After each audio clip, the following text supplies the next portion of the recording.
Ya, ok. Buenas, yo le voy a hablar sobre el ciclo de Carnot y ciclo Rankine para potencia de vapor de agua. Ok, existen varios ciclos teóricos, los cuales son procesos irreversibles. Entre uno de ellos se encuentra el ciclo de Carnot, el cual puede trabajar en sistema cerrado y en sistema de flujo de régimen estacionario. El sistema de Carnot para este proceso o para este ciclo eh, contiene dos procesos isotérmicos y dos procesos isentrópicamente o adiabáticos. El ciclo comienza primeramente desde el líquido saturado, es decir, que el agua comienza desde el punto de la gráfica del líquido saturado. Este, en este diagrama de temperatura-entropía, se calienta mediante una caldera hasta llegar hasta el vapor de saturación. Como consecuencia, después de esto, se expande isentrópicamente a una presión baja y de igual forma a una temperatura baja. Este trabajo lo ejecuta una turbina, pero cabe recalcar que el trabajo que ejecuta esta turbina va a ser con problemas técnicos, ya que una turbina trabaja con 100% de gas. En cambio, en esta parte está trabajando con mezcla líquido y vapor, porque del punto 3 al punto 4 hay un proceso isotérmicamente, pero aquí en esta parte se libera gas por un condensador. Se libera gas a temperatura baja y a presión constante. Okay. Pero para completar el ciclo se necesita que el líquido de trabajo se comprima hasta su estado inicial. Este trabajo lo realiza una bomba, la cual comprime el líquido a su estado inicial. Pero cabe recalcar que en este proceso se está trabajando en sistema de dos fases, líquido y vapor, por lo cual la bomba va a tener problemas técnicos, no va a tener su mayor rendimiento. También tenemos a la izquierda todos los componentes, la caldera, la turbina, el condensador y la bomba. En cambio, el ciclo Rankine viene siendo una mejora del ciclo de Carnot, es decir, va, va a sustituir estos fallos técnicos que tiene el ciclo de Carnot mediante, mediante la adición de otros. Es decir, que del punto 1 del líquido de saturación al calentarse por medio de la caldera, este va al vapor de saturación, pero para que la turbina trabaje al 100% de gas, necesita un sobrecalentamiento. Es decir, que después que el líquido de trabajo pase por la caldera y se transforme en vapor, este se le va a llevar un sobrecalentamiento a mayor temperatura, que quiere decir que después se expande isentrópicamente por medio de la turbina y esta va a tener su mayor rendimiento. Cabe recalcar que el trabajo de la turbina es negativo. Okay. Después que se expande isentrópicamente, tiene el mismo procedimiento que el ciclo de Carnot, un proceso isotérmico donde se libera gas mediante el condensador. Pero se puede notar que para que el paso isentrópicamente del condensador al líquido de saturación, tiene que estar, la bomba tiene que trabajar en líquido de saturación, por lo que al pasar del sistema 1 a 2, por el promedio del proceso isentrópicamente, se va a ver que el líquido no va a estar o sea, el ciclo de Rankine no va a estar, no se cierra completamente, sino que tiene que haber un precalentamiento. Es decir, que después de la compresión de la bomba, tiene que haber un precalentamiento para que el líquido de trabajo vuelva a su estado inicial, es decir, a un líquido de saturación. Okay. Los efectos de la presión y la temperatura en el ciclo de Rankine tienen solo como un único fin: aumentar el rendimiento del ciclo. En pocas palabras, que la temperatura de adición a la que se adiciona el líquido de trabajo sea lo más alta posible y el desprendimiento de calor sea a temperatura lo más baja posible. Existen tres métodos por los cuales se puede aumentar el rendimiento del ciclo de Rankine. Uno de ellos es la reducción de la presión en el condensador. Quiere decir que si yo disminuyo la presión del condensador, el área bajo la curva me va a quedar por debajo del ciclo Rankine, que es lo habitualmente, por lo que el desprendimiento de calor va a ser a más baja temperatura. Por lo tanto, el trabajo, que es igual al calor absorbido menos el calor rechazado, va a ser mayor, y por lo cual va a aumentar la eficiencia térmica, por lo que se aumenta el trabajo neto. Otro proceso por el cual se puede aumentar la eficiencia del trabajo del ciclo Rankine es aumentar la presión de la caldera. Es decir, que aumentar la presión de la caldera va a conllevar al aumento de la presión y el aumento de la temperatura. Por lo cual, esto viene siendo como proceso 1, pero en cambio, el calor que se absorbe va a ser mucho mayor.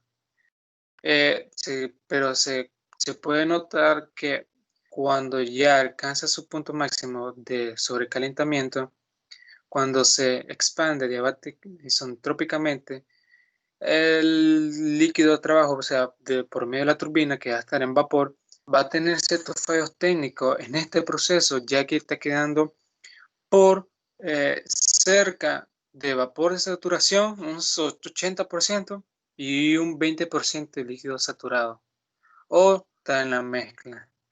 Ok, otro paso para aumentar la eficiencia de un sobrecalentamiento, es decir, hacer un sobrecalentamiento de lo habitual del ciclo Rankine. Este a su paso va a generar que la expansión del trabajo de la turbina sea cerca de la línea de vapor de saturación, o sea, va a generar un buen rendimiento y un mayor trabajo. Pero cabe recalcar que esto se ve limitado por los materiales que se ocupan en las centrales termoeléctricas, por lo cual aumentar la temperatura demasiado puede ocasionar deterioro de la máquina. Gracias.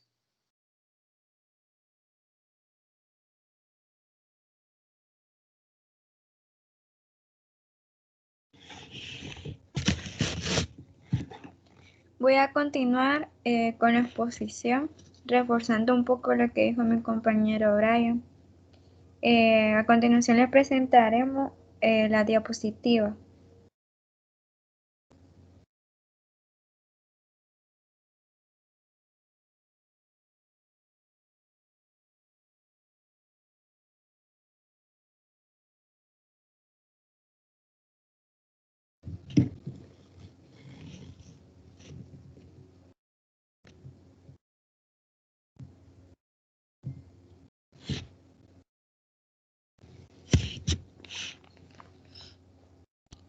Como podemos ver en la imagen, el ciclo Rankine consta básicamente de lo que es una bomba, caldera, turbina y condensador. El objetivo principal de este ciclo es la conversión del calor en trabajo. Primeramente se introduce el agua líquida. Esta, al entrar, entra como líquido saturado a la bomba. Esta bomba hace que la entropía del fluido se mantenga constante. Luego, del estado 1 a 2 hacia la caldera, ella entra como líquido subenfriado, y en la caldera lo que hay es un cambio de fase. Esta caldera transfiere energía al agua a una presión constante. Luego, esta sale como vapor sobrecalentado hacia la fase 3, que es la turbina. Este vapor sobrecalentado choca con los álabes de la turbina y la hace rotar, produciendo energía mecánica. Aquí es donde se realiza el trabajo. Al conectarse algún generador eléctrico, es ahí donde también tenemos lo que es la energía eléctrica. En esta fase, la energía mecánica, en esta fase lo que es la presión y la temperatura disminuyen, Debido a esto, un porcentaje del vapor tiende a condensarse, produciendo humedad.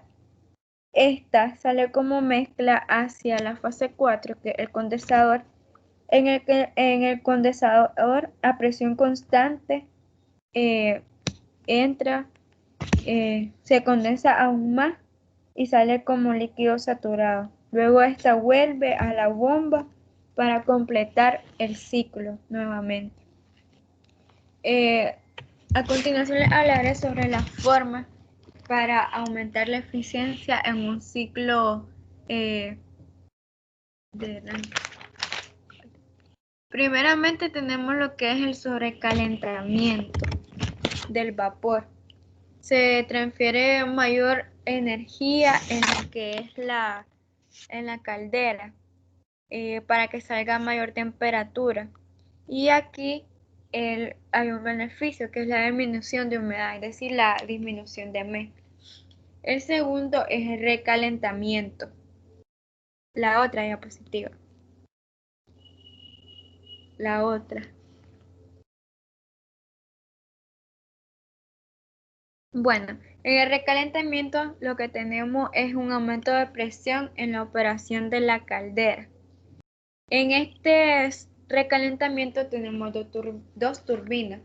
En la primera turbina de alta presión ocurre una expansión isentrópica. Hay una disminución de la temperatura y de presión. Esta se regresa a la caldera para recalentar el vapor. Y luego ese vapor recalentado entra a la segunda turbina, que es la turbina de baja presión. En ambas turbinas se genera lo que es energía mecánica. ¿Cuál es la función de estas dos turbinas?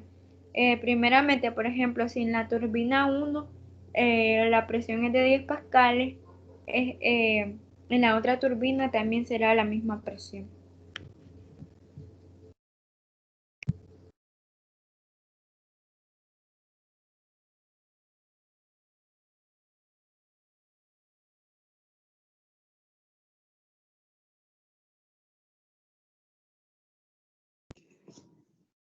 Bueno, yo les voy a hablar acerca de lo que es el ciclo Rankine combinado.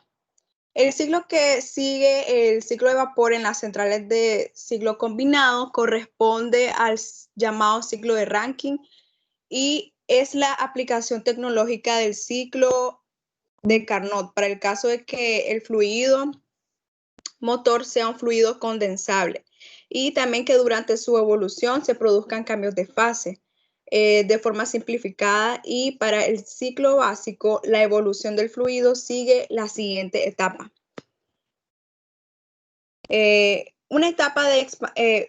Las siguientes etapas son las siguientes. Una etapa de expansión del fluido en fase vapor. Está realizada en una máquina térmica denominada turbina de vapor y lo más isentrópica posible. A la salida de la turbina de vapor, una cesión de calor residual del vapor a presión constante en un dispositivo llamado condensador. En este dispositivo se realiza lo que es la condensación total del mismo y su paso a fase líquida. Una o varias veces etapas de elevación de la presión del fluido. Este proceso se realiza con el fluido en fase líquida, con bombas y fuera de la zona de cambio de fase.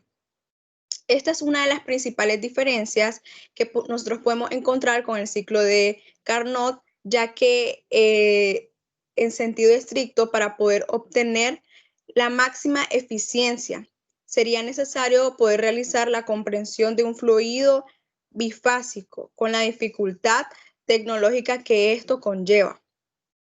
También está una etapa de aportación de calor, que es a presión constante, que en los ciclos combinados se hace en la caldera de recuperación de calor, esto por los gases de escape de la turbina de gas. Posteriormente, el fluido realiza una etapa de calentamiento previo en fase líquida, un proceso de cambio de fase y una elevación posterior de la temperatura del vapor. en lo que se denomina sobrecalentador. Este es motivada por la necesidad de poder disminuir la humedad que existe en el vapor en la última etapa de la turbina. Esto último constituye la segunda particularidad del ciclo de Rankine y otra diferencia fundamental en el ciclo de Carnot.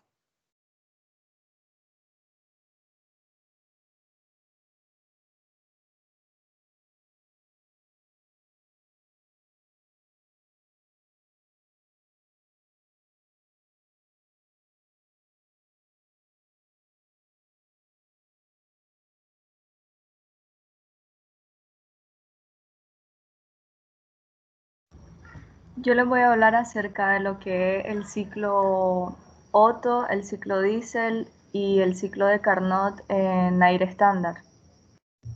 Se le dice que es un ciclo de aire estándar debido a suposiciones que se plantean en dicho ciclo.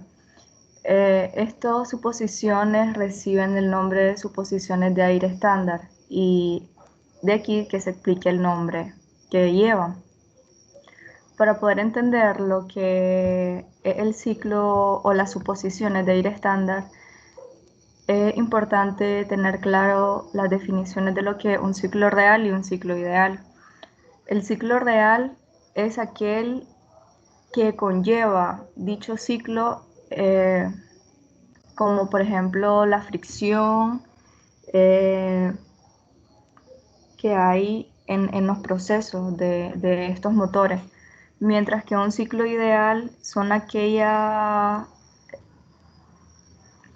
elementos que se eliminan para poder tener un análisis más claro y más sencillo y que sea menos complicado. Dentro de las suposiciones que se plantean en el ciclo de Carnot y que también son aplicables para el Otto y para el ciclo Diesel, son que estos ciclos no implican ninguna fricción y por lo tanto los fluidos del trabajo no experimentan ninguna caída de presión. Normalmente todos estos procesos, en los procesos que conllevan una expansión y una compresión, ocurren en una forma de cuasi equilibrio y la transferencia de calor a través de ella es casi insignificante.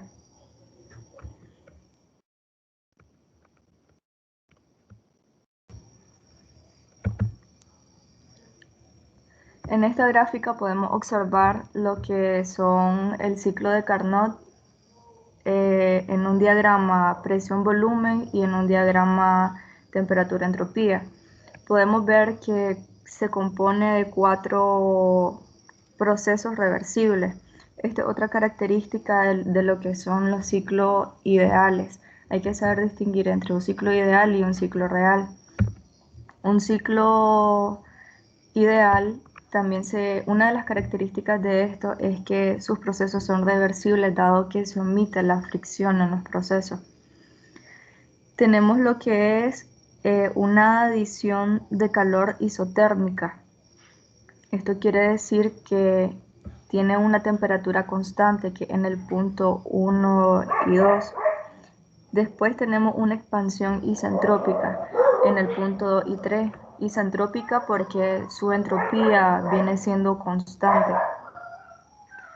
Luego hay un rechazo de calor isotérmico que en el punto 3 a 4. El calor, si vemos, es rechazado en la gráfica. Luego tenemos una compresión isentrópica en el punto 4 y 1, a una entropía también constante. Hay que destacar que los ciclos de Carnot son muy importantes, ya que puede ser ejecutado en un sistema cerrado, es decir, un dispositivo cilindro-émbolo, o en un sistema de flujo estacionario, es decir, que se usan 2 turbinas y 2 compresores. Y puede emplearse en gas a vapor o como fluido de trabajo. También hay que recordar que el ciclo de Carnot es el ciclo más eficiente que puede ejecutarse. El ciclo de Carnot normalmente sirve para poder, o como un apoyo en lo que son los ciclos Otto y en el ciclo Diesel, ya que el ciclo de Carnot viene siendo como un estándar entre lo que el ciclo ideal y el ciclo real. Aquí podemos ver otro ejemplo acerca del ciclo real e ideal. Podemos ver en la imagen A cómo en una cámara de combustión entra lo que aire y combustible y sale lo que una producción de combustión, mientras que en imagen B entra aire y sale aire en una sección de calentamiento y recibe calor externamente. Entonces aquí se vuelve un ciclo reversible y menos complejo. Luego entramos a lo que son los sistemas o motores por ignición. Normalmente también se le conoce como máquinas reciprocantes, es decir, que están conformadas por un cilindro émbolo. Estas máquinas reciprocantes es una de las raras invenciones que ha probado ser muy versátil y abarcar un amplio rango de aplicaciones. Es importante también para entender un poco lo que es el ciclo Otto, algunos conceptos.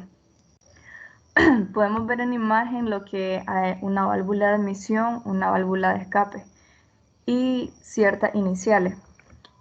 Estas iniciales tienen un significado.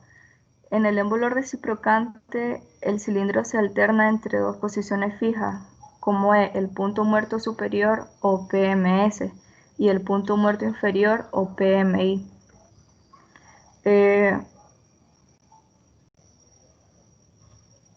El PMS es la posición del émbolo cuando se forma el menor volumen en el cilindro y el punto muerto inferior o PMI es la posición del émbolo cuando se forma el volumen más grande en el cilindro. La distancia que existe entre el PMS y el PMI es la más larga que el émbolo podría recorrer y esta normalmente recibe el nombre de carrera, como se ve en imagen. El diámetro del pistón, esta parte de aquí, recibe el nombre de calibre.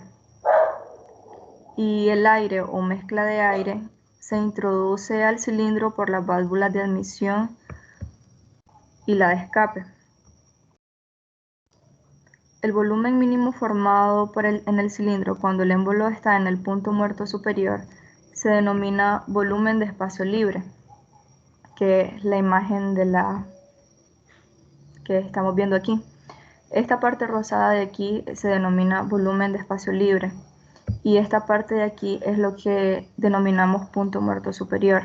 Y el volumen de desplazamiento es cuando el pistón se encuentra en el punto muerto inferior.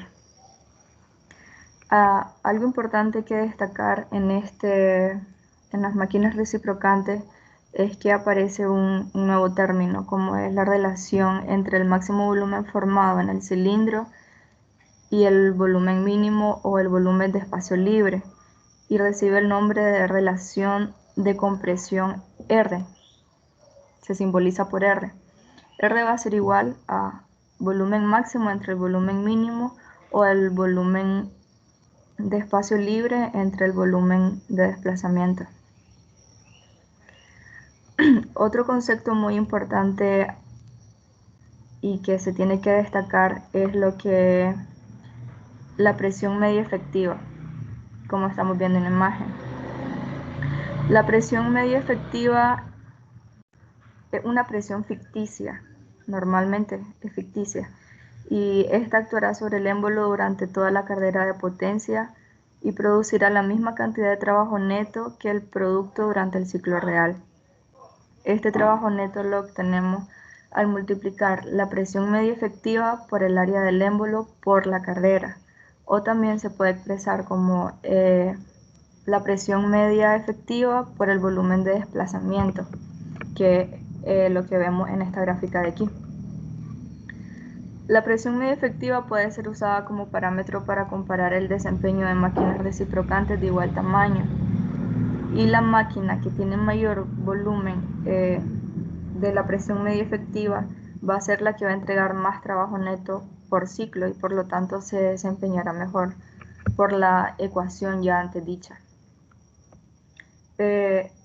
Las máquinas reciprocantes están clasificadas con máquinas de encendido por ignición o chispa, que son el ciclo Otto, y las máquinas de encendido por ignición por compresión, que son las de ciclo diésel. Estas, en algunos casos, son conocidas también por iniciales o por sus siglas. Las máquinas reciprocantes de ignición por chispa, como el Otto, algunas personas la llaman SH, y para el ciclo diésel se conocen como ECO. Son diferentes nombres que se le pueden atribuir a esto. En el ciclo Otto, aquí vemos en imagen cómo es el ciclo real y cómo es el ciclo ideal. Vemos una clara diferencia entre ellos. Podemos ver que en el ciclo real o en el motor real, que son las primeras gráficas que aparecen, el proceso o cómo es el ciclo que ejecutan en el ciclo real. Podemos ver de que hay una mezcla de aire y combustible en lo que es el tiempo de compresión. Luego, en el tiempo de potencia o de expansión, se produce la chispa, que es la que va a hacer que el pistón suba y luego baje. Luego, la válvula de escape, el pistón vuelve a subir y por esa válvula de escape salen los gases o los residuos. Y luego se abre la válvula de compresión y está lo que es el tiempo de admisión, y es donde entra lo que es la mezcla de aire y combustible. Y pues como un ciclo, esto se va a estar repitiendo constantemente. Luego vemos la diferencia entre el ciclo ideal. Podemos ver de que no existe una válvula, sino que hay un calor exterior donde se acepta el calor y donde se rechaza el calor. Vemos ahí la compresión isentrópica reflejado en la primera gráfica. Luego la adición de calor, que viene a ser como un volumen constante, y vemos que hay un calor que se recibe. Luego está la expansión isentrópica, que es el punto 3 y 4, y luego está el rechazo de calor. Todo esto que está reflejado en gráfica de los pistones también se puede representar por medio del ciclo de Carnot. Aquí la importancia del Carnot, porque nos ayuda a reflejar todos estos ciclos de una forma más sencilla, menos compleja. Claro que hay que tener cuidado con el análisis de los datos, ya que al hacerse suposiciones difiere un poco de lo que el ciclo real, pero sí nos ayuda bastante a tener un término medio o una idea. Aquí podemos ver la diferencia. Un ciclo Otto y aquí un ciclo diésel. En el ciclo Otto son 4 tiempos, en el ciclo diésel son 2 tiempos. Normalmente el ciclo Otto aplicado en los automóviles, mientras que el ciclo diésel es más común en las motocicletas o en las motos. La diferencia entre esto está de que en la vida real, de que un ciclo o un motor diésel es más económico que un motor por chispa o por ignición. Aquí podemos ver de que solamente hay 2 válvulas de escape, 2 válvulas, una que recibe la mezcla de aire y combustible y otra por donde salen los residuos. Y podemos ver de que aquí ya no es por chispa como en el ciclo Otto. Aquí también vemos una imagen donde se ve claramente la diferencia entre un motor gasolina y un motor diésel. El motor gasolina tiene una bujía que produce una chispa y es la que logra que exista la compresión, mientras que en el motor diésel es un inyector de combustible y también se le puede llamar combustible atomizado.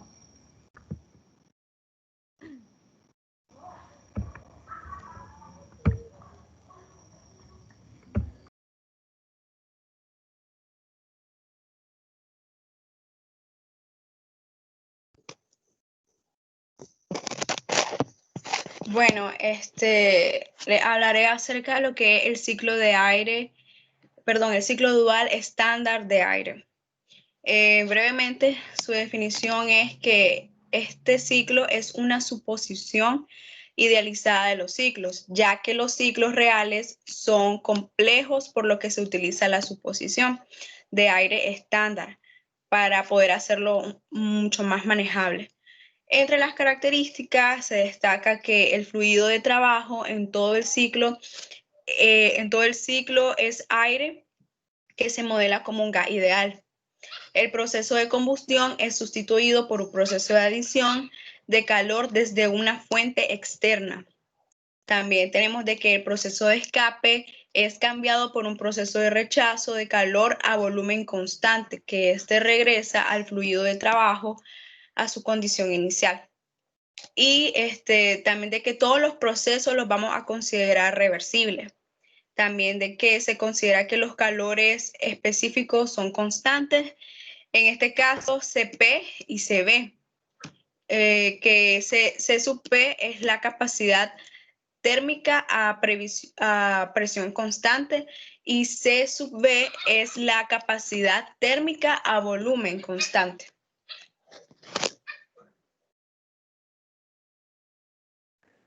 Ciclo Brayton es uno de los ciclos termodinámicos de mayor aplicación al ser la base del motor de turbina de gas, por lo que el producto del ciclo puede ir desde un trabajo mecánico que se emplea para la producción de electricidad en los quemadores de gas natural o en algún otro aprovechamiento hasta la generación de un empuje en un autorreactor. El desarrollo del ciclo Brayton aparece por primera vez asociado a la patente como máquina de gas con el inventor inglés John Barber en 1791. En 1840, James Joule planteó de manera teórica y formal el ciclo Brayton. Su trabajo se limitó al ámbito de reconocer que la obtención de elevadas potencias mecánicas del ciclo exigiría costes elevados de combustibles o sistemas de compresión grandes y resistentes. Este ciclo en 1840 presentaba imperfecciones al no poder garantizar la constancia de precisión en la etapa de calentamiento y comprimido. En la actualidad, el ciclo Brayton se asocia al motor de turbina de gas, asociado al motor de pistones creado por Brayton en 1840, aunque este sufre los mismos procesos de la turbina de gas que presentan las mismas características diferencial que es un motor de flujo continuo. Una turbina de gas es un turbo máquina que extrae energía de un flujo de gas de combustión. Este tiene un conjunto de compresor acoplado a una turbina de gas. El uso de esta turbina de gas se encuentra fácilmente visible en los tanques militares. Es porque donde ha tenido muchísimo éxito. Gracias.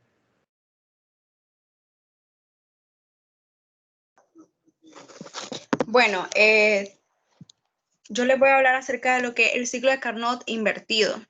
El ciclo reversible más eficiente es el ciclo de Carnot, como había mencionado Osiris. Y puesto que es un ciclo reversible, los 4 procesos que comprende el ciclo de Carnot pueden invertirse, por lo que se invertirán las direcciones de los procesos de transferencia y también de calor y de trabajo. De transferencia de calor y de trabajo, dando como resultado el ciclo invertido de Carnot. Como había mencionado, es totalmente reversible, permitiendo que los 4 procesos que comprenden el ciclo puedan invertirse también. El resultado es un ciclo que opera en dirección contraria a las manecillas del reloj, que se llama ciclo invertido de Carnot. Un refrigerador o bomba de calor que opera en este ciclo recibe el nombre de refrigerador o bomba de calor de Carnot, aunque en la práctica no es utilizado por razones que tal vez más adelante pues se van a exponer. Sirve de referencia aunque en la práctica no es tan utilizado, pero este sirve de referencia para poder evaluar el desempeño de un dispositivo real que trabaje bajo las mismas condiciones de temperatura. Considerando un ciclo de Carnot invertido ejecutado dentro de la campana de saturación de un refrigerante como el que queríamos, bueno, o se mostró, se transfiere, o sea, que hay una absorción, se transfiere calor reversiblemente desde la región fría de forma isotérmica, donde el refrigerante experimenta cambios de fase. También se comprime el refrigerante isocentrópicamente hasta que éste alcanza la temperatura máxima. También se transfiere calor reversiblemente a la región caliente de forma isotérmica, donde el refrigerante experimenta cambios de fase, en este caso de vapor a líquido. Los inconvenientes que puede haber de un ciclo de refrigeración de Carnot como modelo de dispositivo práctico podría ser de que radican en los procesos de compresión y los procesos de expansión. En general, debe evitarse comprimir una mezcla húmeda por el daño de las presencias de pequeñas gotas líquidas que puedan causar al compresor. La expansión con restricción a las condiciones de saturación también puede limitar lo que es la capacidad de absorber calor. También, y último pero no menos importante, de que las modificaciones para poder evitar estos dos tipos de problemas antes mencionados al ciclo de Carnot conducen en la práctica al ciclo de refrigeración por compresión de calor.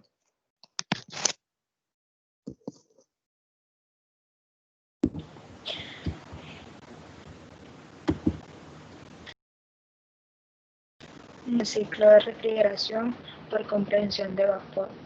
El ciclo de Carnot invertido no es conveniente para comparar el ciclo de refrigeración. Sin embargo, es conveniente que se pudieran aproximar los procesos de calor a temperatura constante para alcanzar mayor valor posible del coeficiente de rendimiento. Esto se logra al operar con una máquina frigorífica con un ciclo de compresión de vapor. En estas siguientes imágenes tenemos 4 procesos termodinámicos. Podemos ver que el vapor saturado en el estado 1 se comprime isotrópicamente a vapor sobrecalentado. En el estado 2, el vapor refrigerante entra a un condensador de donde se extrae calor a presión constante hasta que el fluido se convierta en líquido saturado.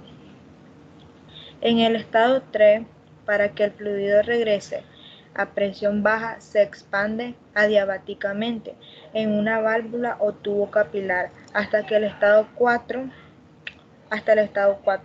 El proceso 3-4 es una estrangulación.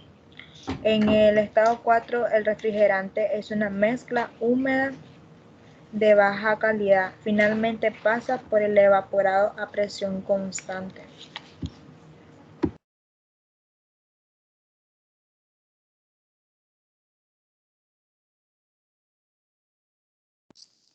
Yo le voy a hablar acerca de la bomba de calor.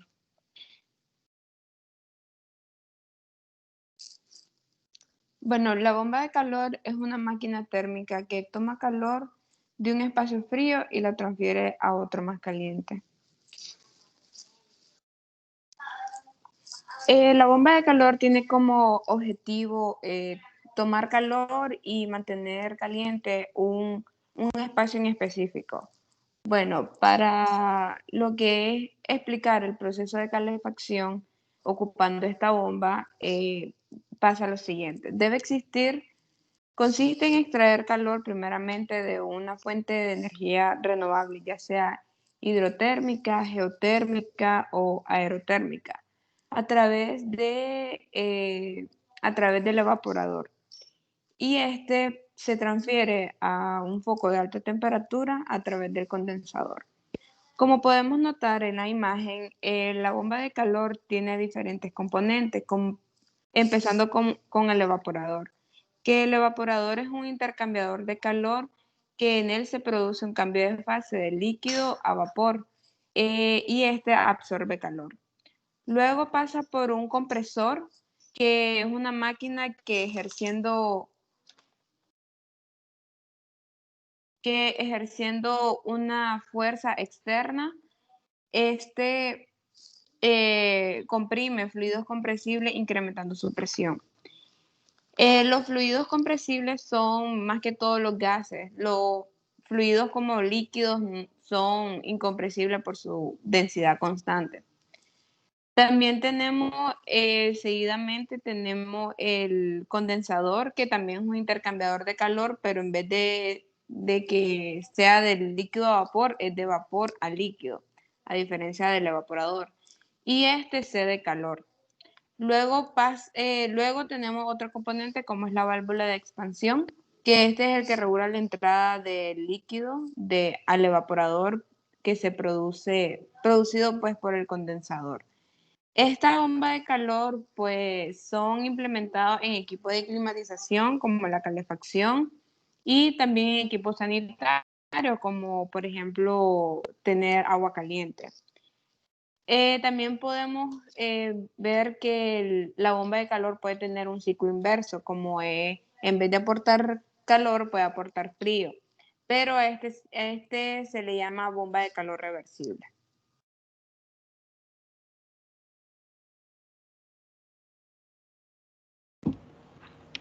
Bueno, yo les voy a hablar sobre el sistema de compresión de vapor en cascada y etapas múltiples.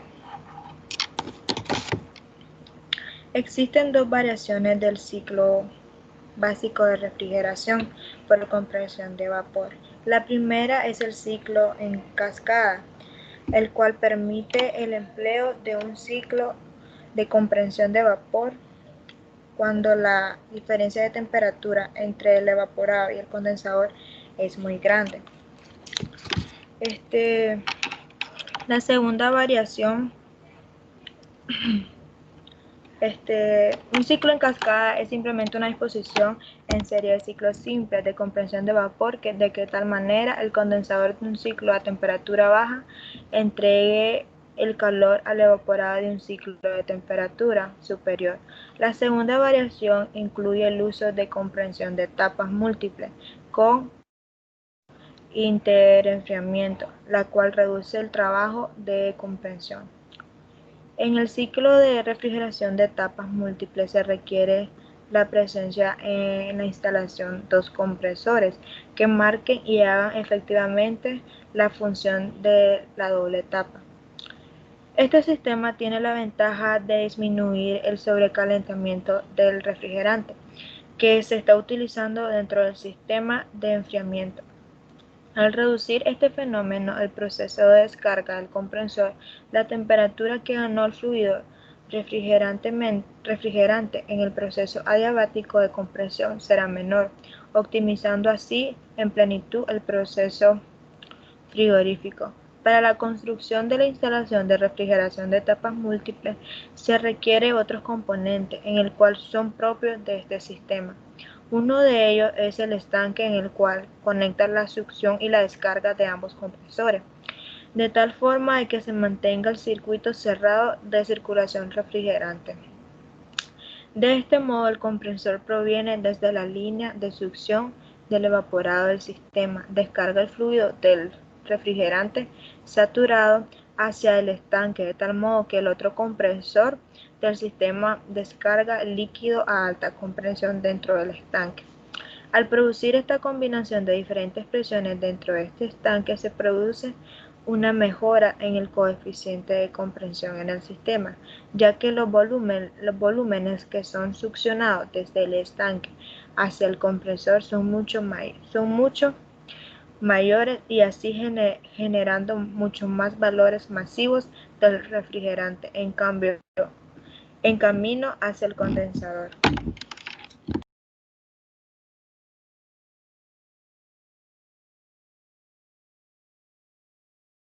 Por último tenemos lo que es la refrigeración por absorción. La refrigeración por absorción más que todo produce frío y pues en este ciclo se ocupa más que todo especialmente agua y bromuro de litio, porque el bromuro de litio pues absorbe bastante lo que es el agua y también se deshidrata cuando se le aplica calor. Primeramente, para explicar lo que está en la gráfica, trabajaremos con agua, que el agua baja a una presión baja y esta se evapora en un intercambiador de calor, como es el evaporador. La evaporación necesita calor, por lo tanto, esta se obtiene de un intercambiador. Sí, que se refrigera con un fluido secundario, que normalmente también es agua. Luego, una vez pasado por el evaporador, pasa por las tuberías y llega al absorbedor. Ahí entra el papel del bromuro de litio absorbiendo la evaporación el vapor. Una vez estando ahí, se convierte en una solución diluida en agua, que esta pasa al generador, que para pasar del absorbedor al generador necesita de una bomba. Así que una vez estando en el generador, la solución se separa en diluido y en soluto. Una vez estando, ¿cómo se separan esto? Bueno, estos se le debe aplicar un trabajo o un calor externo al generador.